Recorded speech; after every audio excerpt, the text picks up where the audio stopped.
Hi hello ನಮಸ್ಕಾರ ಸ್ನೇಹಿತರೆ. December 29ರ ನಂತರ ಪ್ರೊ ಕಬಡ್ಡಿಯ ಅಂಕಪಟ್ಟಿಯಲ್ಲಿ ಏನೆಲ್ಲ ಬದಲಾವಣೆಯಾಗಿದೆ, ಯಾವ ತಂಡಗಳು ಯಾವ ಸ್ಥಾನದಲ್ಲಿದೆ ಎಂಬುದನ್ನು ಈ ವಿಡಿಯೋದಲ್ಲಿ ನೋಡೋಣ ಬನ್ನಿ. ಮೊದಲಿಗೆ ಟಾಪ್ 6 ತಂಡಗಳ ಅಂಕಪಟ್ಟಿ ನೋಡುವುದಾದರೆ 6ನೇ ಸ್ಥಾನದಲ್ಲಿ ಬೆಂಗಾಲ್ ವಾರಿಯರ್ಸ್ ತಂಡವಿದೆ. ಬೆಂಗಾಲ್ ವಾರಿಯರ್ಸ್ ಆಡಿರುವ 8 ಪಂದ್ಯಗಳಲ್ಲಿ 3 ಪಂದ್ಯಗಳನ್ನು ಗೆದ್ದು 3 ಪಂದ್ಯಗಳನ್ನು ಸೋತು 2 ಪಂದ್ಯಗಳನ್ನು ಟೈ ಮಾಡಿಕೊಂಡು 22 ಅಂಕ ಗಳಿಸಿದೆ. 5ನೇ ಸ್ಥಾನದಲ್ಲಿ ಪಟ್ನಾ ಪೈರೇಟ್ಸ್ ತಂಡವಿದೆ. ಪಟ್ನಾ ಪೈರೇಟ್ಸ್ ಆಡಿರುವ 8 ಪಂದ್ಯಗಳಲ್ಲಿ 4 ಪಂದ್ಯಗಳನ್ನು ಗೆದ್ದು 4 ಪಂದ್ಯಗಳನ್ನು ಸೋತು 22 ಅಂಕ ಗಳಿಸಿದೆ. 4ನೇ ಸ್ಥಾನದಲ್ಲಿ ಹರಿಯಾಣ ಸ್ಟೀಲರ್ಸ್ ತಂಡವಿದೆ. ಹರಿಯಾಣ ಸ್ಟೀಲರ್ಸ್ ಆಡಿರುವ 8 ಪಂದ್ಯಗಳಲ್ಲಿ 5 ಪಂದ್ಯಗಳನ್ನು ಗೆದ್ದು 3 ಪಂದ್ಯಗಳನ್ನು ಸೋತು 26 ಅಂಕ ಗಳಿಸಿದೆ.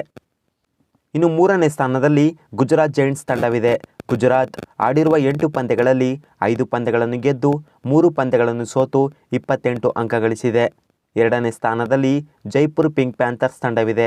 ಜೈಪುರ್ ಪಿಂಕ್ ಪ್ಯಾಂಥರ್ಸ್ ಆಡಿರುವ 8 ಪಂದ್ಯಗಳಲ್ಲಿ 4 ಪಂದ್ಯಗಳನ್ನು ಗೆದ್ದು 2 ಪಂದ್ಯಗಳನ್ನು ಸೋತು 2 ಪಂದ್ಯಗಳನ್ನು ಟೈ ಮಾಡಿಕೊಂಡು 28 ಅಂಕ ಗಳಿಸಿದೆ.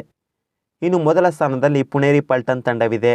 ಪುಣೇರಿ ಪಲ್ಟನ್ ಆಡಿರುವ 7 ಪಂದ್ಯಗಳಲ್ಲಿ 6 ಪಂದ್ಯಗಳನ್ನು ಗೆದ್ದು 1 ಪಂದ್ಯವನ್ನು ಸೋತು 31 ಅಂಕ ಗಳಿಸುವುದರ ಜೊತೆಗೆ ಪ್ರೊ ಕಬಡ್ಡಿಯ ಅಂಕಪಟ್ಟಿಯಲ್ಲಿ ಅಗ್ರಸ್ಥಾನದಲ್ಲಿದೆ.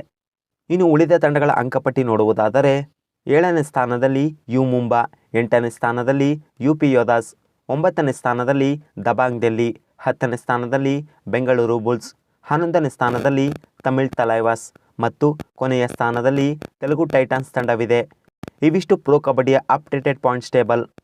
ಸ್ನೇಹಿತರೆ, ಈ ಮಾಹಿತಿ ಇಷ್ಟವಾಗಿದ್ದರೆ ಲೈಕ್ ಮಾಡಿ. ಪ್ರೊ ಕಬಡ್ಡಿಯ ಪ್ರತಿದಿನದ ಅಪ್ಡೇಟ್ಸ್ ತಿಳಿದುಕೊಳ್ಳಲು ನಮ್ಮ ಚಾನಲನ್ನು ಸಬ್ಸ್ಕ್ರೈಬ್ ಮಾಡಿಕೊಳ್ಳಿ.